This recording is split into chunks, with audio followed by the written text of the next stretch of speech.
Welcome to the Teddy Keaton Show here live on HBCU Game Day. I am Sylvester Williams. They call me Sly the Sports Guy, and I am joined by the one and only Coach Teddy Keaton. What's good? I don't know, Coach. I don't know what's good, Coach. Oh, homecoming. Homecoming should be a time of joyous celebration, family and friends and classmates getting together, enjoying their spirits, showing a sense of agape love. I went to Bible study the other day, learned what the word agape means. Oh, Lord. with showing just getting together, all the people coming back to celebrate a big-time Clark Atlanta victory. And, Coach, it did not go that way for the home team, Coach. It didn't. I mean, like I said, arguably, we lost it. I mean, you took the third quarter, we gave up 21 points, 14 of them off turnovers. It was a ball game going into halftime, and they went in there, put on their Superman cape, and came back out and showed you what a championship program is really about. Oh, man, that was And I hope my kids learn from this. This is a lesson. We don't take losses. We learn lessons. So hopefully they can grow from it. It tells us where we got to be. It sets a measuring stick for what the standard's at. All right, Coach. Well, we're going to get into it, Coach. We're going to break it down. I got my notes. We're going to get ready. We're going to break down this game. Miles won the opening toss. They won the opening toss, and they elected to defer to the second half. Now, CAU had a great opening kickoff return from Jamal Jones. It was 34 yards. It's 1st and 10 on the Clark Atlanta 46, and it is the David Wright III show. He goes 7 for 7, and then he completes a 10-yard pass to Virgil Young that gets it 1st and goal on the one, and he calls his own number, and he sneaks it in for a touchdown. Score 7-0, Clark Atlanta on top. Now Miles has it, and the Panther defense forces a 3-and-out. Big stand from the defense. Clark gets it back. The Panthers go 3-and-out, but the special teams let us down, Coach. The special teams hurt us. The Golden Bears bring the pressure up the middle. They block the punt, and guy was just standing, and the ball just fell into his hands for a touchdown. Score 7-7. That's special teams one more time. That was a change in long snappers this week. Our usual long snapper, he had been hurt, and he finally got back in, and he snapped the ball well, but he forgot to step and protect his A-gap when he did it, and they just protect the A-gap right there, and it caused a touchdown. I mean, hey, it's the worst thing could happen to a coach. I hate it. You know, the chances they say if you could block a punt in a game, the statistic and the data say you have an 81% chance of winning that ball game. And when I saw that happen on the first, I said, there go my data. It's 81%. Now we backwards. Now we rolling uphill backwards. That's tough. That is tough. Well, CAU will start the drive. They'll kick it away, and CAU will start the drive at their 12-yard line. David Wright connects with Ronnie West for a 36-yard pass to the 50. Then Pender has a 30-yard run to the 20. And then disaster strikes. Wright throws a pass. It gets away from him, and LaShawn Young gets the interception. Now Miles take over. They pick up a first down, but the defense holds, and they force Miles to punt. Now CAU will retain possession. After a couple of strong runs by Crockett and Pender, CAU has 3 incomplete passes, and they come up short on a 4th and 5. On a 4th and 5 at the 34-yard line. Turnover on downs. Now Miles will start at the 34.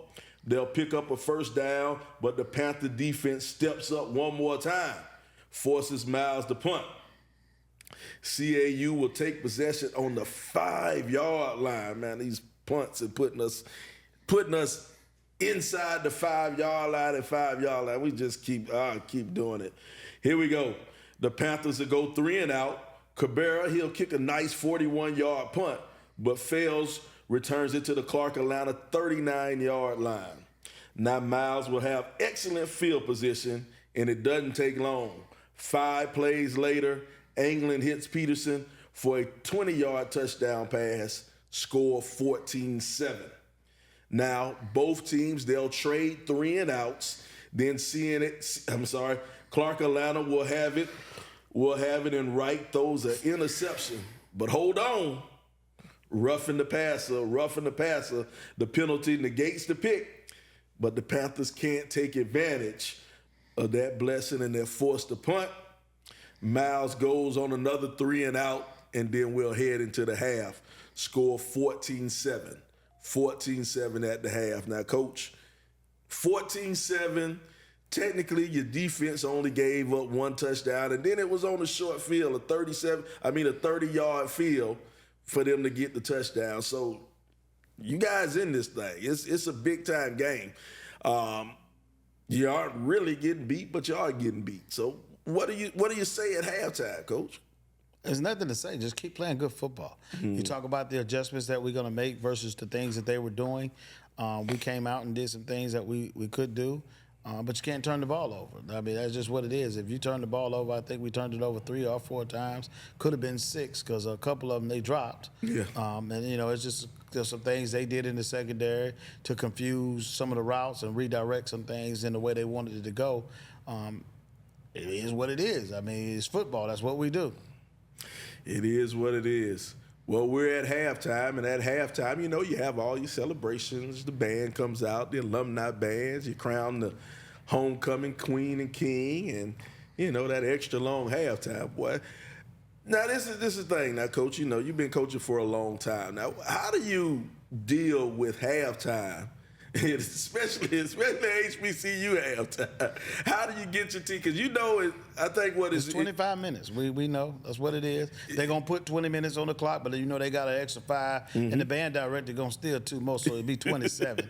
So you already know that. I mean, that's the time for them to put on their showcase. That's what homecoming is about. At HBCUs, we value things that are a little bit differently than what you would go at your PWI. So we already know that's a part of the section. We know the band's gonna be out there. The alumni band is going to come. I was excited about the opportunity. The atmosphere was wonderful. The band came. They did their thing. Yes, it's a little rusty because you bring your kids out a little right on the time you think that you need to get them warmed up. And then, you know, they took a little longer, so we had to get another little small warm-up just to make sure everybody's legs were loose and they hadn't been sitting too long to come cold out playing.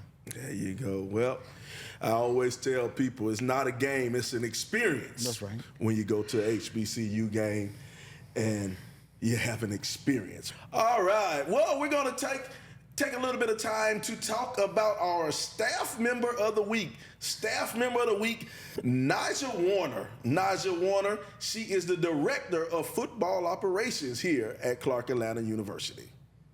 Thank you, Sly. And as he said, we are here with Staff Member of the Week, Naja Warner, Director of Football Operations and Player Personnel. Naja, how does it feel to have accomplished? So this is my first year with Coach Keaton under the Keaton era as Director of Football Operations, and it's been amazing. I'm just super excited, and I just love to see how all of our hard work this offseason is now coming fulfilled on the field and seeing the guys play and seeing our record and just making this history. So it's an amazing accomplishment to be a part of. And how's it being new to the staff team during homecoming season? So, like I said, this is my first time with Coach Keaton, and everything we do with Coach Keaton is big. So I just been ripping and running so much all week, just like the tickets and just trying to help everybody just know how game day is going to feel with this whole new team. So I'm just super excited to be a part of it. It's been hectic, but I know after Saturday it's going to be amazing. And what are you most looking forward to this homecoming season? Us beating Miles. Us claiming that first place spot as we deserve. Thank you. Now, we'll start the second half.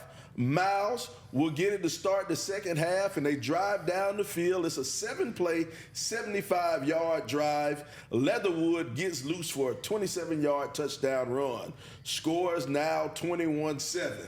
Still feel comfortable. Still a good game for Clark. We still feel good about ourselves. Now CAU, they will get it back, and the offense starts ticking. Pender has a big pickup.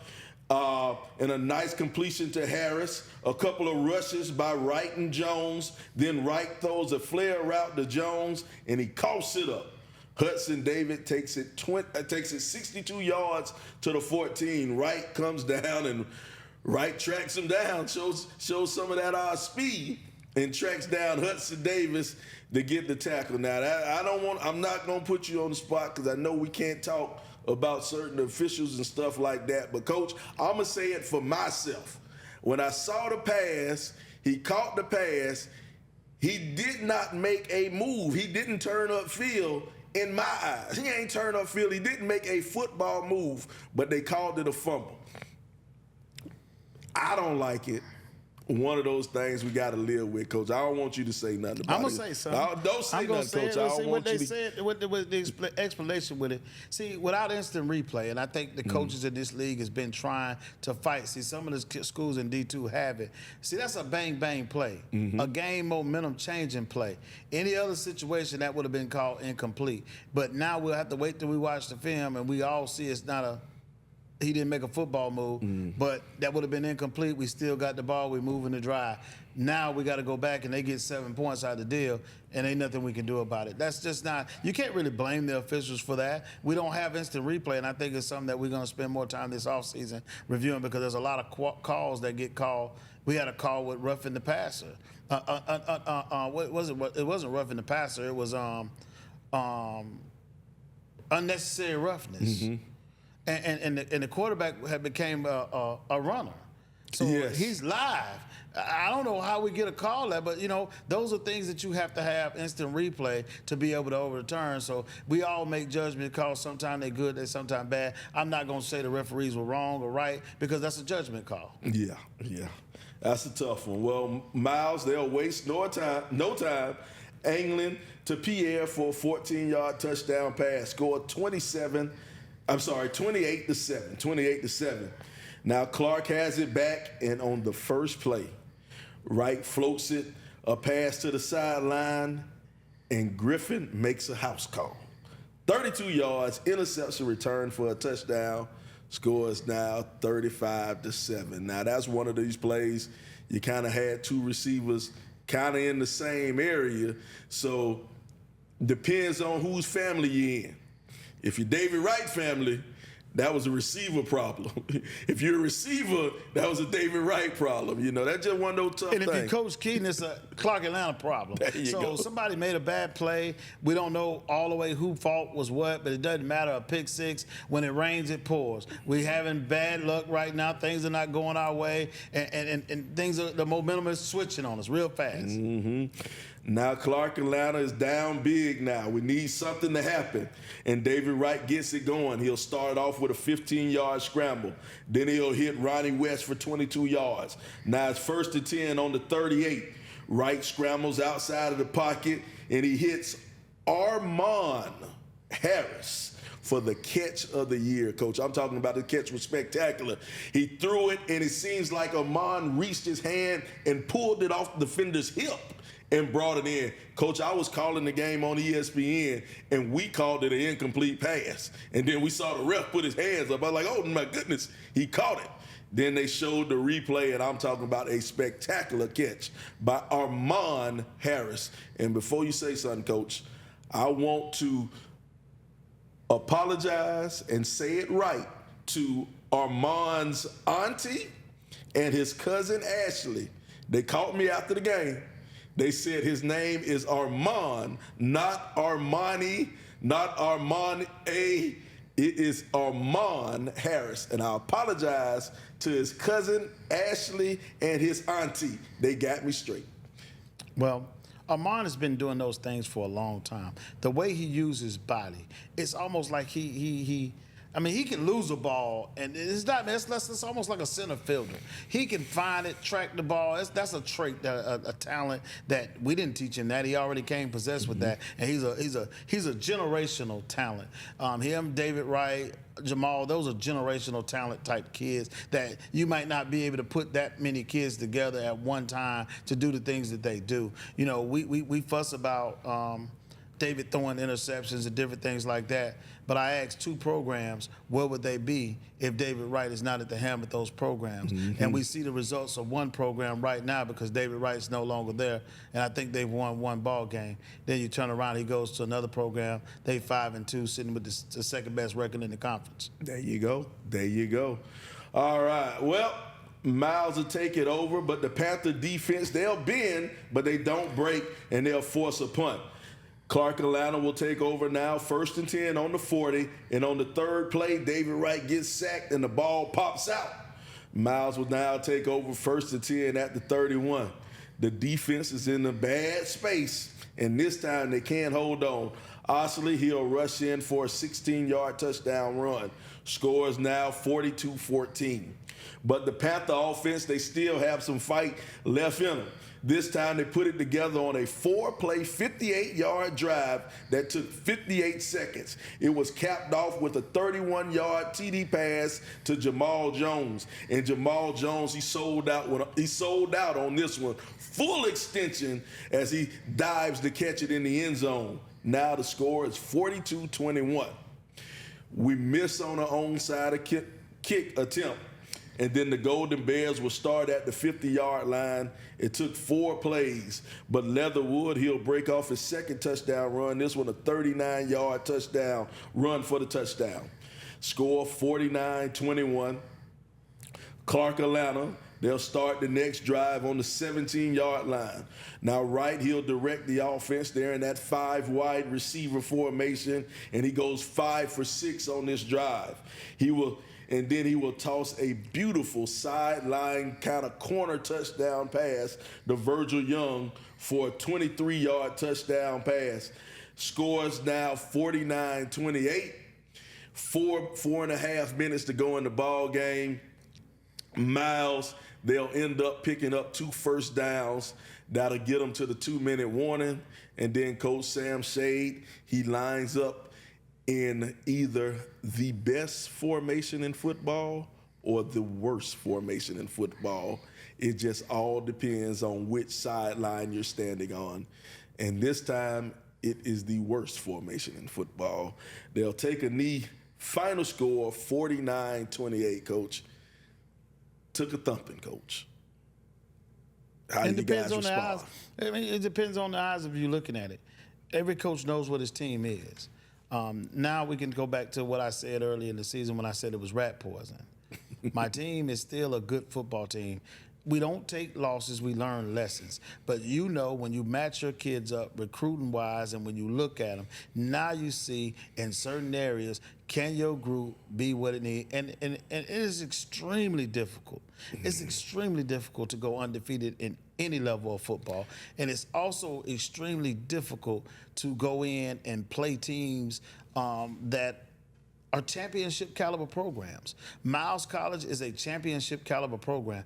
I'm taking over a place that has been, yes, we've had a tremendous amount of success this season, but there's still things that we're not there yet in the program. We haven't turned the page in the mindset of changing into a championship culture, meaning fighting and playing and learning how to go into environments and deal with certain things. I thought we did well on the road this year. This was a loss, and it's one of those things at the beginning of the season, you know that these places are going to be tough. You know, and I think statistically we did some things that a lot of people didn't talk about. We rushed the ball well. I think we had 172 yards rushing.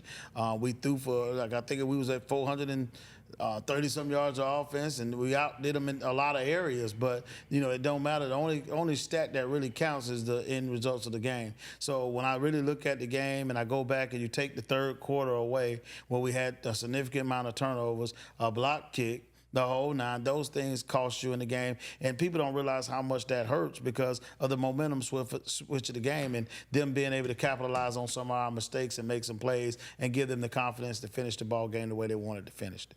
All right, Coach. Yeah, you talked about some of the stats, so let's break down some of the stats. If you look on paper, Clark pretty much dominated the game in stats.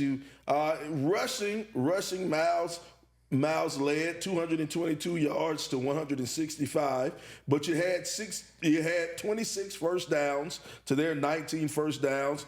Passing, they had 122 yards, you had 308. Total offense, they had 344, you had 473 in total offense. Pretty much led. Stop right there. Let's talk about that. Everybody talk about my rushing offense. But nobody's brought up that Miles only threw the ball for 122 yards. Maybe they need to work on their passing game. But, why is it always an issue about my run game? And actually, we haven't improved in the run game. I just want to know, can we talk about that on somebody's podcast? Like, we 300 and some yards in there. Maybe that's what we focus in on. Well, let's talk about the rushing. Leading rusher for the game, Trevon Pender, the freshman, he had 12 carries for 75 yards. David Wright, 7 carries for 47 yards. Elijah Crockett, 5 carries for 41. And Jamal Jones, 2 carries for 9 yards. Put Jamal Jones in the backfield a little bit. Handed off the ball to Jamal Jones. Your receivers, your leading receivers for the game, Amon Harris had 8 catches for 113 yards and 1 touchdown. Jamal Jones, 9 catches, 75 yards, 1 touchdown. Ronnie West, 2 catches for 58 yards. Virgil Young, 4 catches, 46 yards, 1 touchdown. And Judah Johnson, 1 catch for 16 yards. Now, David Wright, he ended the game 24 for 40, 308 yards, 3 touchdowns, 2 interceptions, and was sacked twice. But nobody would have said anything if the running back would have had 40 carries. But if the quarterback threw it for 40 times, it's going to be a conversation piece. They throwing it too much. Nobody said nobody's running the ball too much, but they throwing it too much. I even read in the comment where somebody said, well, we just don't have no running game. Well, guy, whoever said the comment, that's a lie. We got a running game. It's just not as potent as some people are because we focus in on our passing game, and that's what we've been built off of. Coach, you got to stay out of those comments, Coach. Got to stay out of the comments, Coach. It's hard to stay out of the comments. Got to stay out of the comments. Well, Coach, suffered a tough one to Miles, but it's already done. It's in the books. Nothing you can do about it. Now, Coach, we'll go into next week. You'll have a bye. You get to sit down, think about what's going on, and get prepared for Tuskegee in 2 weeks. Now, Coach, when we go into a bye week, now you got a bye week. How do you kind of operate the bye week for the kids? You continue the same way what you do in a regular week. You just give them the back end off. So we'll be off on Monday as we typically would be. This is where we get our treatment, do weights and different things. Tuesday, Wednesday, and Thursday we'll go like a regular practice, get them fresh. We won't bang because we're too late in the season. We're trying, if you can't bang, tackle, and things of that nature this whole bye week is about healing, corrections, and doing whatever we're going to do to add. It's about us this week. We don't never go this far ahead working on Tuskegee. We're going to work on the things that we don't do well, add some new stuff to whatever we're doing, try to find things that may add value to our offense and defense to help us fix. We got to move some people around. We lost a player with Artilius, number 21. He broke his arm. Mm-hmm. So, we got to, find players and make sure we got backups. And it gives us a chance, our young linebackers and the guys that, are starting to get to come in and play, they get a chance to be able to go in the film room, watch themselves, make some corrections, and get better at what they're doing and try to, add value to the team. Okay. We'll see you next week. Well, we'll skip a week, and we'll see you the week after next week, after the bye week, and we'll talk about the win against Tuskegee University. He's Coach Teddy Keaton. All images are brought to you by D. Clark and Hood Genius Entertainment. We want to thank our super producer, Mr. Miles Jenkins. I'm Sylvester Williams. They call me Sly the Sports Guy. This is the Teddy Keaton Coaches Show here on HBCU Game Day.